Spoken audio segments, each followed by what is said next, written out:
Hello. A variety of inhaler devices are available to treat lung conditions.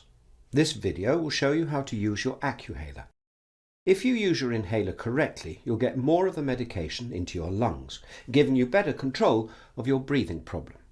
But if used incorrectly, you'll have poor control of your condition, with the risk of side effects such as a sore throat or mouth infection. You should always sit upright or stand up when using your Accuhaler. Hold the inhaler in one hand and with the thumb of your other hand, open the inhaler by pushing the thumb grip away from you until you hear a click. Whilst keeping the mouthpiece of the inhaler pointing towards you, hold the inhaler in a horizontal position and use one thumb to load the dose by sliding the lever away from you until you hear a click. When you're ready, breathe out as gently as far as you comfortably can, but not into the mouthpiece.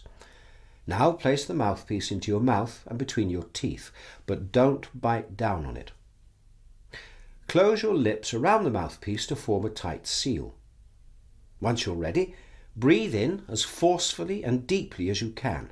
If you don't breathe in deeply enough, you won't get the medication into your lungs.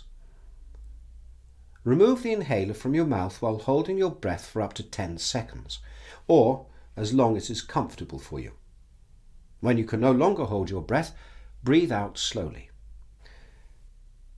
If an extra dose is needed, wait for 30 seconds and then repeat the whole process again.